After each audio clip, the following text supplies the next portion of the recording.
All right, everyone. On est présentement au IMTS 2024 à Chicago. On passe la semaine ici. J'ai l'opportunité d'avoir avec moi Zoé de chez InfluxDB. We're going to talk about how people should be way more data-centric in their decision.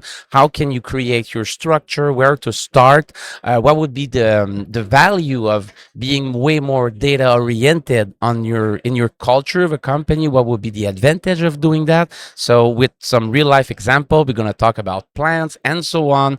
So please listen to the podcast. I'm sure it's going to be worth it.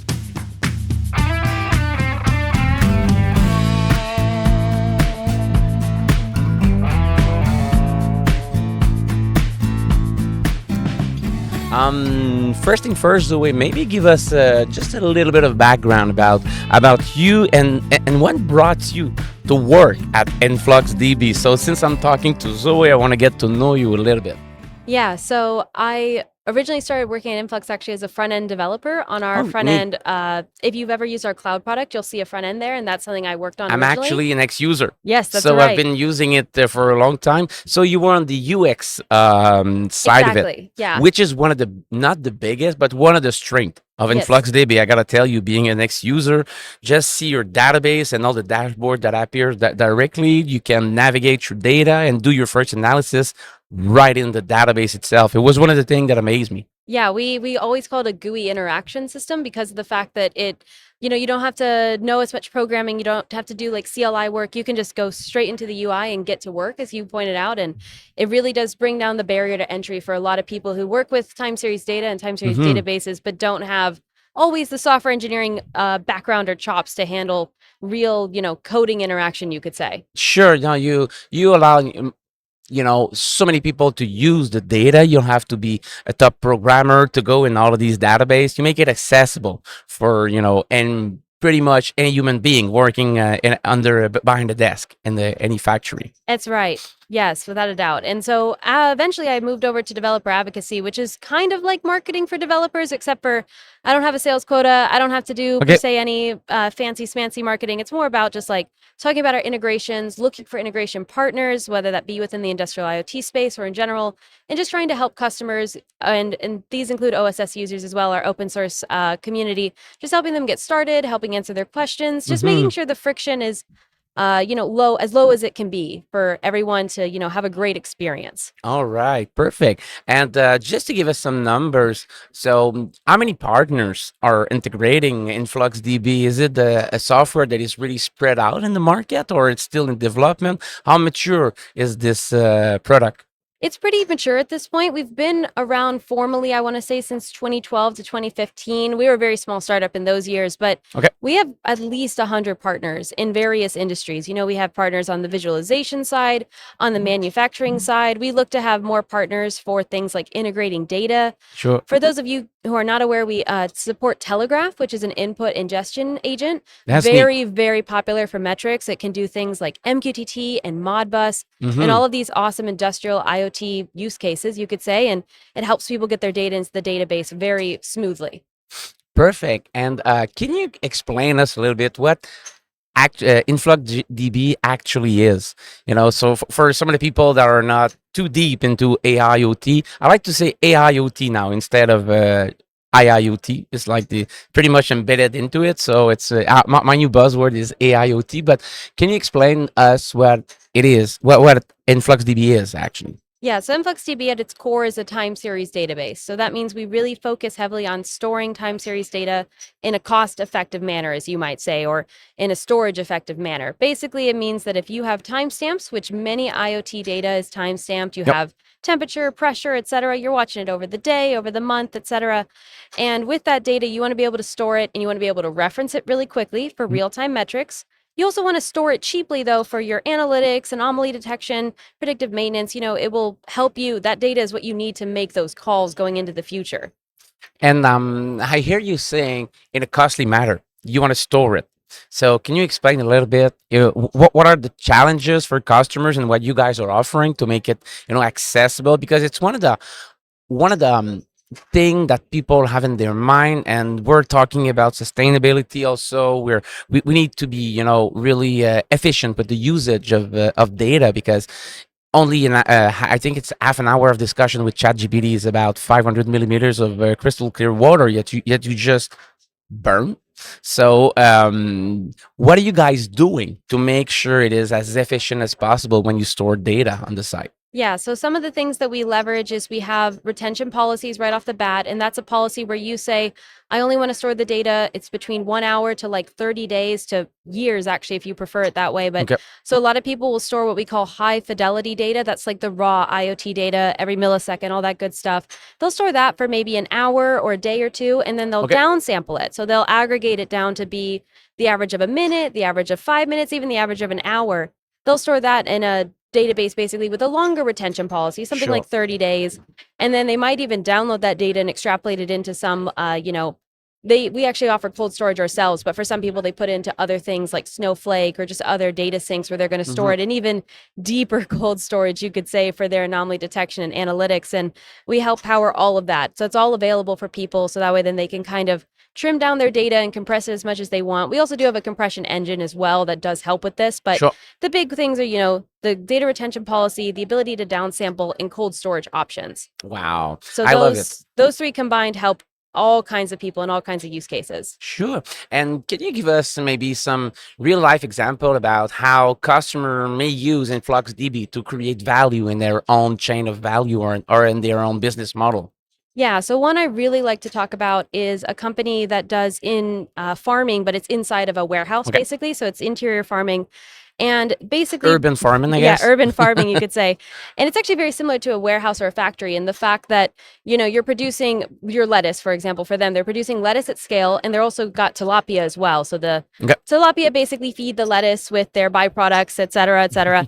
Great little ecosystem. Tilapia is the fish, right? Yeah. Okay, good. Yeah, tilapia is Just wanted to make sure, but they all produce the food for the other and so on, and they live Exactly. together. They live together in relative harmony, but there's Sure. a lot of moving parts here. There's a lot of, tilapia live in the fish tank. They have to have a certain amount of oxygen within their water. They need to have clean water. Yep. They can't have too many like chemicals or other byproducts within it. Same with the lettuce. The lettuce requires certain nutrients that it just needs to get, otherwise it won't be very happy. And basically, this is actually a relatively hands-on situation, just like, again, a factory would be. You got people roaming around, you got people looking at stuff, but you only have so many people. Yep. And imagine you have a lot of lettuce, you have a lot of fish, and you might only have like one person, and at night you might have no people. There might just be nothing. And so we help them automate their system. So they store their high fidelity data for during the day when people are there. They basically have a TV screen Yep. on the floor that they can look at, and they can get a pretty big gist of like, hey, that lever, the oxygen's looking a little low for the fish. Let's go ahead and raise that up. But they can also take advantage of things like notifications as well. So Okay. they can just get a text. So they don't have to, you're not going to have a person staring at a TV screen 24/7 a day. course, Never. So they're going to get a text. They're going to be like, oh, I better go check on that. I better go make the Sure. adjustments. And this basically means they don't need as many people on the floor. They only need Mhm. one person present to just manage everything and just respond to things as they come. But then they also take that data and they average it down, I think, to like a minute or 5 minutes. And then they use it to just basically be able to predictively guess that, like, hey, the oxygen at about 5 p.m. every day gets to this level because we have 100 fish in the tank, and this is about where it goes. So at about 5 p.m., somebody, without even needing to receive a message, they're already doing it. It's already on the task list, you could say. Okay. And same with the predictive maintenance. They know when things are... Oh, that's neat. You can automate tasks at this point Yeah, in you time. can just automate them. You can automate them for the human to do, or you can have, if you have levers and stuff, Mhm. that will just automatically allow oxygen into the tank. You can just go ahead and set it. You don't even have to have humans do all this work. So time series data seems to be really crucial for these people to make sure it's because resources are limited. Yes. They don't want to waste their inventory, which is a live inventory, so it can go really, really quick, I guess. Yeah. Do you have, based on the experience you have at customer side, let's say with this example of that company, how does the company manage the change management to adopt new ways of using technology to work differently? If I've been working in that factory, let's say for the past 10, 15 years, I used to do that all manually and with my experience and so on. But now you're bringing new tools. You're bringing a TV, monitoring, IIoT and so on. But how does it work, or how does your company, your customer managing the change management? So people really adopt this new technology and truly create value out of it. Is that a challenge, or it's something that goes naturally? So for us, it's not a challenge in that we're pretty easy to use. Like we're really straightforward. That's why a lot of people end up using the product. Coming But from a UX lady, yeah, that's perfect. but I will say this, which is that not everyone is, you could say, forward thinking. Not everyone builds out a factory or builds out, I'm just gonna go with factory. No one just builds out a factory and goes, I'm gonna make it smart from the beginning. There are many, many times where a crisis has to happen. Yep. A machine has to be down for 4 days, costing you $4 million a day for somebody to finally be like, I don't want this again. Or, you call Joe, but Joe's on vacation in the middle of nowhere and Joe's not coming back for 2 weeks and no one's getting a hold of Joe. And so for those companies, sometimes that's you could say the trigger that draws them to now make those smarter decisions. And normally it is small. It starts to just address the challenge. Like, okay, we don't want Joe to be the only person who knows how to do this. So we look for, things like support packages or just more data or just more stuff that Joe would be the only person to know, but we're going to share that knowledge. And then they start to realize that, we can go further with this. Like we don't need to just have one little piece smart. Now, when I talked about the indoor farming, they built it from scratch that way. They knew from the beginning they wanted to basically have lower costs. That was the big thing. They were like, we can't afford to have 20 people on staff to manage this. Yeah. It needs to be lower cost so we can sell the lettuce and fish at a competitive price. For some people, most of our customers, though, especially in manufacturing, they're not building from scratch. That's honestly a luxury. That's a luxury to get to build from scratch. Most people already have systems in place. A lot of them are outdated. They have problems. They don't connect to the cloud, which some people obviously don't want, but some people still want smart technology not in the cloud, which is where our open source comes in. They can run it on-prem in air-gapped environments as need be. And so that's something that, we tend to see is that people want those changes when something happens to trigger them. Sure. We would love to think that we're all forward thinking and that we're all, from the beginning, it would be smart at the day one. But, in most cases, these are factories that have been existing and running for a long, long, long period of time. And I love the way you say it, Zoe, because, every problem is actually an opportunity for improvement. That's true. And when you see that way, you can make the best out of it and create a smarter and smarter and more energy efficient factory and so on. So I really, really like that. Walking through the show here, so many booths, so many product now are using AI as I would say either a marketing advantage or with true new functionalities or way to interpret. How have you guys adapt your product with this new avenue of the generative text AI?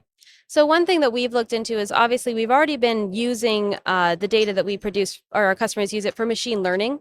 So that's a first obvious one that people do, machine learning models to be, again, the predictive maintenance and stuff, to just be able to recognize the key signs that something is about to possibly break or just need a part replaced, etc. You already see that kind of also in cars, in particular, cars that are, newer are now coming with onboard technology that recognizes like, hey, you're at the 60,000 mile and your car is having slightly, like the battery's slightly overheating at this mark. Oil viscosity seems to be thicker and whatever. Yeah, like you're already getting that on board some of these cars, and that is being powered up by, to an extent, AI. Now, some of it, obviously, the smarter the car, the faster it'll be. Like they'll just get updates that will update that system, and it will let them know like, hey, we found new information for you to keep in mind going forward, or even take data in from the customers as well. They track you, etc. But another thing that we've been working on. So you use that kind of a big brother to oversee the data, all of the time. And if there's something missing or an event that may occur, you may get a notice about that. Exactly. Yes. Okay. And that allows people to, take their car in early, get stuff addressed before, you're on the side of the road with a smoking car. That would suck. And the other thing that we see a lot is people are now using their time series data with their other non-time series data for loading into their LLM models and other models out there for AI. So that's just like, it's extra data that your AI system can basically be fed that will then allow it to make smarter decisions or answer questions better, you could say, stuff like that. Yeah, I fully agree. And you guys come at a very early stage, much before an AI product. That's true. You need to gather data at some point, get it into information, and then think about an AI project. There are so many customers, factory now getting to us and say, hey, we need an AI project. I'm asking why, because everybody's talking about that, because there is grant for it and so on. And I need to be more efficient, but I'm like, hey, first thing first, just create your strategy to acquire data in a simple and a standard manner. form, and I used to use InfluxDB, and I like the product, I gotta say. So, that being said, um, w- what is the next step for InfluxDB? Is there any new features, things you guys are working? Where is going the industry? Because we want our factory to be way more data centric Yeah. for decision taking, to ease so many things that we could discuss for a long time. But where is the industry going? Is there any new things, new stuff you guys are thinking about, or how do you see evolve in the future to come? Yeah, so one thing that we focused on in our newer version is allowing SQL capabilities. So that's a very common query language for databases that a lot of people who work with databases want to work with. So that was something that we did to make their lives a little bit easier. Okay. You can imagine that to be the data scientists who work for some of these manufacturing firms. That would be making their lives better and easier. But the other big thing that we always look at is just trying to make I think the other thing that it's good to keep in mind is that in general, in the manufacturing industry, people are at all different stages of this road. Absolutely. Ridiculously The different maturity stages. is not the same It's anywhere nowhere you go. close to the same. I've talked to people who are coming off Excel sheets. I've talked to people who don't know what the data is stored on. It's just stored directly on a disk, and it's being thrown into the abyss. They've never Sure. used it, and so it's Is Excel a database?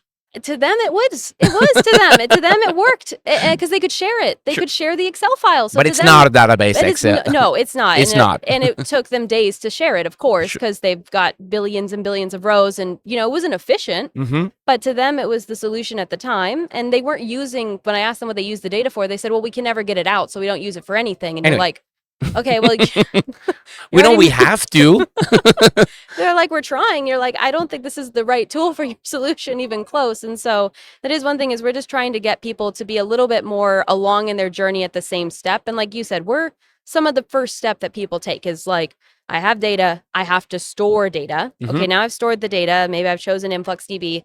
Now where do I go? And that's one thing is that we have a big ecosystem of integration. So we try to integrate with things like AI tools like Pandas, data frames, Tableau, Power BI. We also try to integrate with what I we used call, to use Grafana with your product, yes, which I Graphite. really like. We have Grafana integration, so you Sure. can do that for your visualization if you so choose.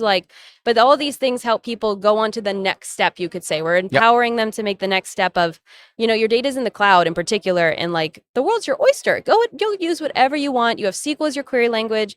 We have client libraries in all these different languages, so people can take advantage in Python or JavaScript, etc. Mm-hmm. And that really helps people be able to leverage their data, because I feel like some databases, unfortunately, they don't make it easy to actually leverage it, or especially in the industrial side, you deal with data historians that lock you in. They lock you into their proprietary software, their proprietary stuff. It's And kind of an old business model in IT, the vendor locking. Yeah, the vendor lock-in. And a lot of people, they actually put us beside their data historian. So we run next to them so they can take advantage of newer technologies, and they're not quite as vendor locked in. And eventually they even sometimes get rid of their old data historians once they've got everything in place, so they can really have a lot of more options. And that's the thing is we don't always come, I will say this, we're not always like a data historian in that we come with everything ready to go. Sure. There is a little bit of finagling and pieces that you have to decide on how you want to do it, etc.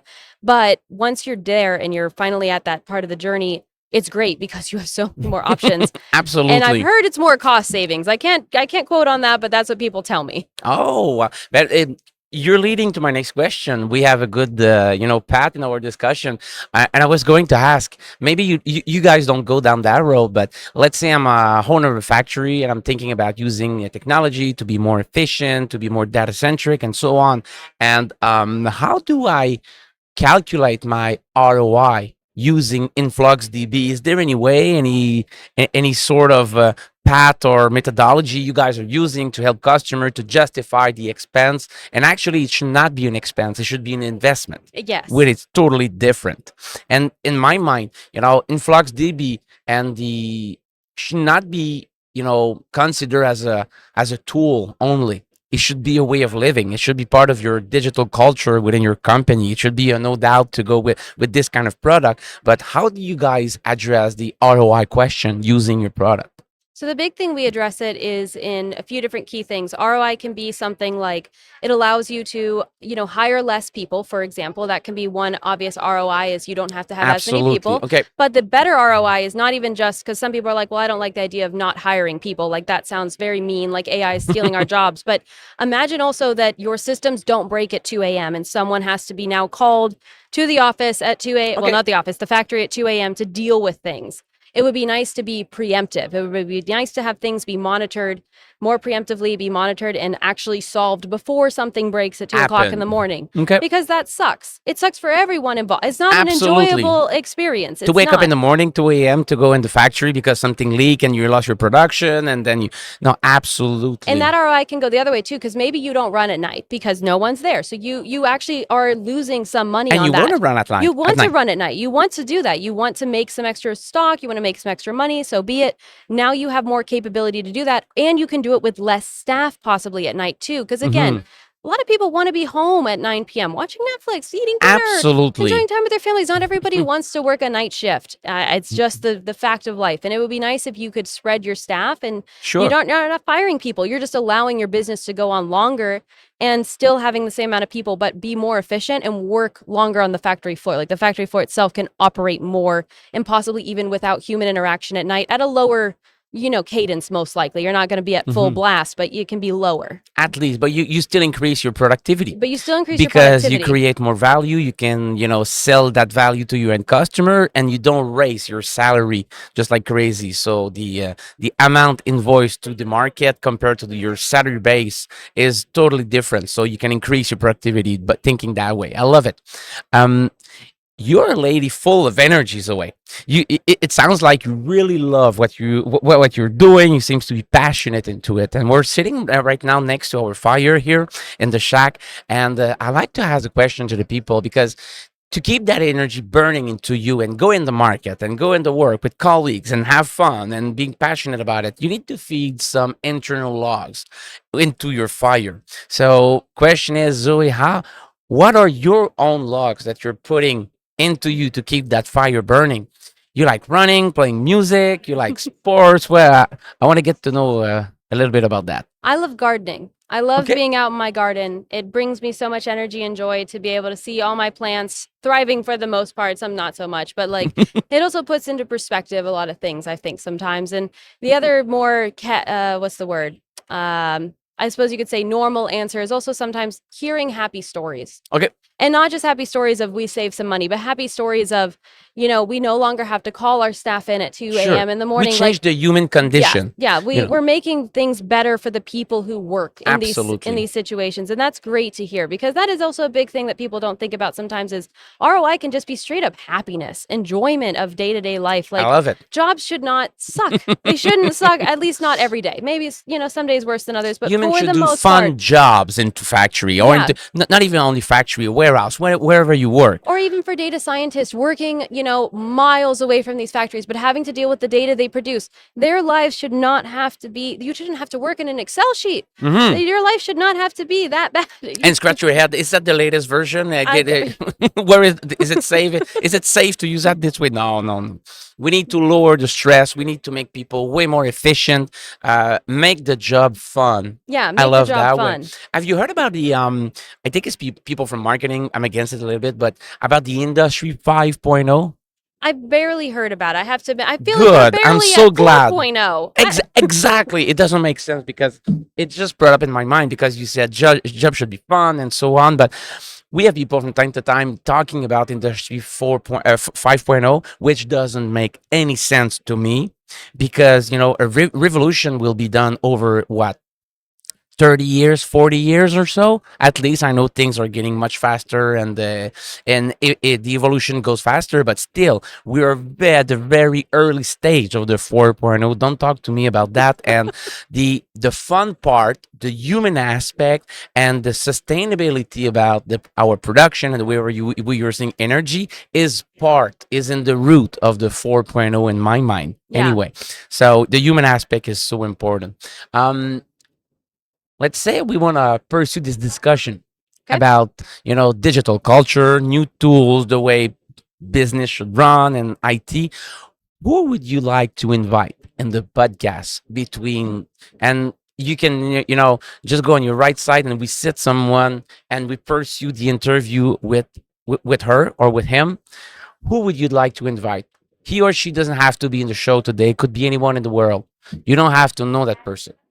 I'm trying to remember their name. There's a famous guy who's on YouTube in particular. He came to speak at our SKO event, which is our sales kickoff. Okay. And he talks about Industry 4.0, but I'm currently forgetting His name. But basically, he's a big proponent, especially he'd agree with you probably that Industry 5.0 is way beyond the scope. He's all about we first It's have marketing to reach, thing. It's a marketing we thing. first have to reach Industry 4.0, and he thinks it's really important, especially the beginning. The data stage is the first step that you have to take. And I'm wishing I could right now remember his name. Unfortunately, I'd have to. You may give me I his can name give it to you afterward. after, No yeah. problem. But this person, let's call him John or Sure. John Doe. Sure, that's the easy way. So let's say John is sitting next to us. What would be the one question that you'd like to ask him? I'd like to ask him what he thinks the ideal actual tech stack is for Industry 4.0. And I know that's probably a pretty loaded question, but I bet he What do you has mean some, by ideal stack? there probably is an ideal, like in his mind, there's some obvious things to use within your stack to do Okay. things like your visualization, your AI modeling, just any tool that powers Industry 4.0, even hardware tools too, like even the tech riding upon, the robotics and machinery too. Kind of I'd a be standard recipe. Yeah, standard recipe. So would you have any guess what would be part of that recipe? I don't actually. That's why I want to ask This is the one of the question. reasons Yeah. why. Yeah. I love it. Is there any book, movie, whatever that you read or in the past year that truly inspire you? I'm gonna be honest. I haven't read any book or seen a movie that has inspired me that much this year. It's just not something that it's not where I draw my inspiration from. I guess you could say It's from the garden. it's from the garden. Yeah, I love it. I prefer off-screen time. I suppose you could say. That's perfect. When we work in IT and technology, Yes. off-screen time is the best. Go and take a walk in the forest. It's just some energy building up while doing that. Last question then, Zoe. Let's say we actually have fun speaking with you. You're a passionate individual. I like it. So let's say we go out for lunch. Got it. And walking down the park, we go outside because I want to see the sun. There is no, in the trade show here, there is no windows. It's totally crazy. Yesterday, I didn't see the sun for the whole day. I was kind of, I need to go out a little bit. But anyway, we walked down the park together, and I found out on the floor a magic stick. Okay. And since I'm a generous person, I give it to you. And you have one wish, money, time, nothing can, be a roadblock for your wish. What would you change within InfluxDB? What would you do differently? I would have us have really good SCADA and OSIPI integration for input and output because it's something that a lot of customers really, really want from us, and I wish I could make it happen. That's the big thing. Is That's the thing that you would make our customers Bang. happy right away. A bunch of people happy, done. And this is what they need now. This is what they need now. That's the other thing too. It's it's urgent. It's requested right now. I wish I could just hammer it down immediately, have it done, especially because the two I just mentioned have lots of different systems, lots of different creators. So it'd be great if we could just have one that was universally magical and just worked with all of them. I love it. And just for the people listening to us, what would that wish allow them to do differently at your customer side? How would it ease their life?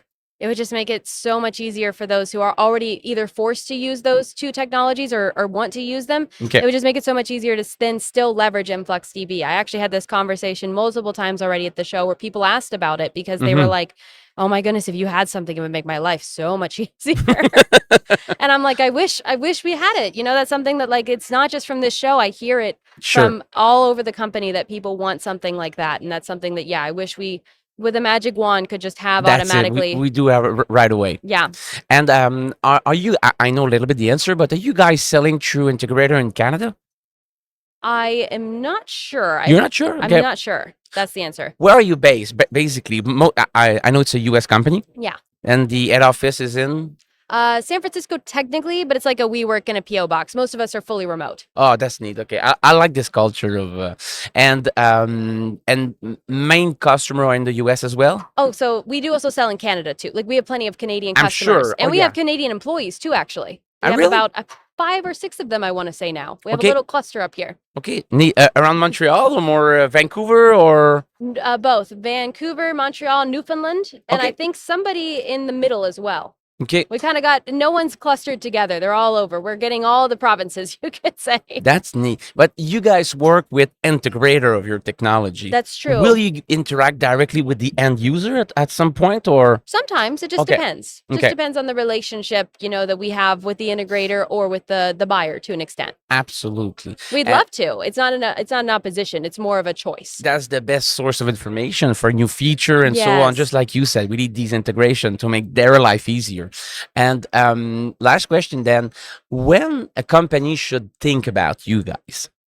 I would love to say they should think about it from the beginning or think about it before, something goes wrong. Of Even when they were course. planning about building a new factory and Yes. so on, this is when they should think about that. Yes, that would be the ideal case is think about it before you've even really maybe you could break ground, but at least before you have all your machinery in place, ideally, Okay. you have some kind of data plan for all the data you're going to get off of everything. Sure. And I have one last question. I'm gonna stop saying that. It's gonna be a real one. But let's say we take a real life example. Mhm. In a factory, let's say we are producing plants, by Okay. example. What would be the standard data and the source of information you guys will just aggregate together? You would get information about production order from the ERP. You can get information about the humidity of the and just give me where does it start and where does it end gathering data in a standard factory? It normally for us begins at the device level, like IoT sensor level. That tends to be where it begins. And then all the data that goes from there tends to be, if it's not timestamped, for example, some of your order data isn't always time series data, even though it does have a timestamp. You tend to search for it, not with time, but with things like ID values, etc. Sure. That might be what we call metadata on top. So that would be like your extra data, but that might be stored in another database, honestly. That's the other thing Absolutely. to think of, is Influx is not normally your only DB. It's You'd for have- times. It's for time series. It's for that data, like I said, that you want to be able to make analytical workloads Yep. off of and real-time monitoring. But that doesn't mean the other data isn't important. You store it in something like a normal SQL database, for example. Yep. And then with the SQL query language and all of our capabilities outside, you can go ahead and combine them and get a more holistic picture. Great. Listen, Zoe, it was a very interesting conversation. So now customer has an idea about when they should give you a call, maybe through a list of integrator that might are they available on your website? I believe so. If Okay. not, you could just contact us. Perfect. And then you redirect to the appropriate Exactly. person.